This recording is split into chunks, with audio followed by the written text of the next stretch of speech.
और अगर सब मिलकर कोशिश करें तो रास्ता निकल सकता है। राजू के चेहरे पर एक उम्मीद की किरण जागती है। हाँ बाबा जी, अगर सब मिलकर काम करें तो हम पानी ढूंढ सकते हैं। हमने पहले कभी यह कोशिश ही नहीं की। लेकिन इतनी कठिन जमीन में नया कुआं खोदना आसान नहीं। मुश्किल जरूर है, नामुमकिन नहीं। अगर हम मिलकर काम करें तो ये हो सकता है। राजू खड़ा हो जाता है। उसकी आंखों में एक नई रोशनी है। तो फिर हम कल से काम शुरू करेंगे। मैं गांव के सभी युवाओं को इकट्ठा करूंगा। हम मिलकर नया कुआं खोदेंगे। यह कहते हुए वह शामू के साथ गांव के दूसरे युवाओं को बुलाने के लिए निकल पड़ता है। कहीं दूर से गरज की हल्की सी आवाज आती है, जैसे आकाश ने उनकी उम्मीदों की गवाही दे दी हो।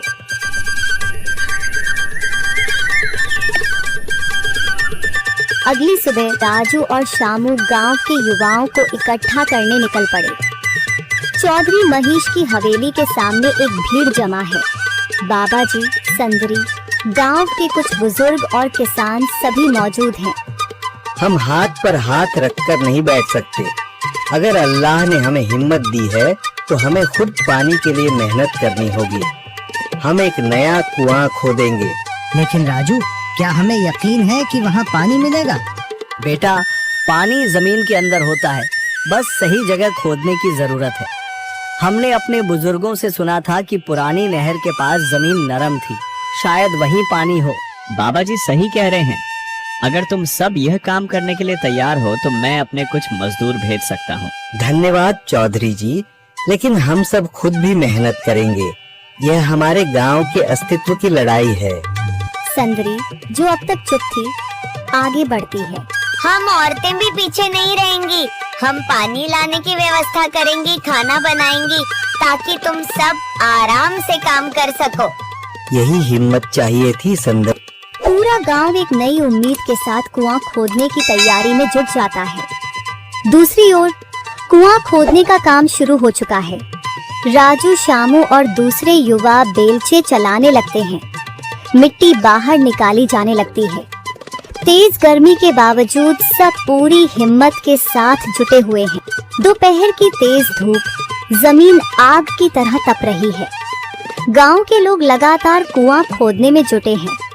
हाथ छिलने लगे हैं, माथे से पसीना बह रहा है, मगर किसी ने हार नहीं मानी। महिलाएं पानी और सत्तू लेकर आती हैं ताकि पुरुषों को कुछ राहत मिले।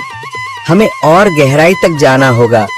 अब तक सिर्फ सूखी मिट्टी और पत्थर ही निकल रहे हैं। राजू, यह बहुत कठिन काम है। अगर हमें पानी न मिला। अल्लाह मेहनत करने वालों को कभी निराश नहीं करता बेटा। तुम सब अपनी कोशिश जारी रखो, पानी जरूर निकलेगा। हिम्मत मत हारो। अगर अब रुक गए तो फिर कभी पानी नहीं मिलेगा। सभी फिर से जोश में आकर काम में जुट जाते हैं, मगर सूरज की तपिश बढ़ती जा रही है और कई लोगों की सांसें तेज चलने लगती हैं। तभी एक तरफ से रामलाल और उसके आदमी हंसते हुए आते हैं। अरे भाई, तुम्हें लगता है कि जमीन तुम पर रहम करेगी? हाँ हाँ, ना समझ लोग, ये सब बेकार की मेहनत है। रामलाल, हमारा हौसला मत तोड़ो। अगर तुम मदद नहीं कर सकते तो कम से कम मजाक भी मत उड़ाओ। मदद? हाँ, मैं अपने कुएं का पानी बेच सकता हूँ, मगर मुफ्त में नहीं दूंगा। राजू सब अनसुना कर फिर काम में लग जाता है। शाम होने लगती है, लेकिन अभी तक पानी का नामो निशान नहीं। कुछ लोग मायूस होकर पीछे हटने लगते हैं। राजू, शायद रामलाल सही कह रहा है। यह सब बेकार है। नहीं शामू, हमें हार नहीं माननी।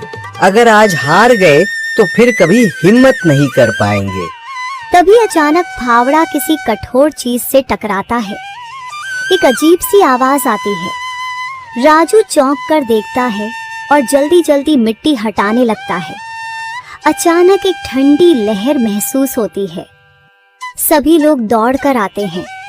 जैसे जैसे मिट्टी हटती है, नीचे से गीली जमीन नजर आने लगती है। सब हैरान रह जाते हैं। सुभान अल्लाह, मैंने कहा था ना, अल्लाह हमारी मेहनत को जाया नहीं करेगा। राजू और बाकी सभी जोर लगाते हैं। कुछ ही पलों बाद अचानक मिट्टी के नीचे से पानी की एक छोटी सी धारा फूट पड़ती है। गांव वाले खुशी से चिल्ला उठते हैं। पानी पानी निकल आया।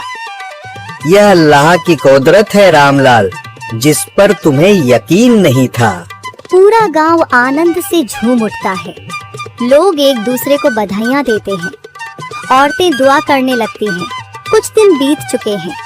गांव वाले नए कुएं से पानी भर रहे हैं, खेतों को सींच रहे हैं और जिंदगी फिर से पटरी पर लौट रही है।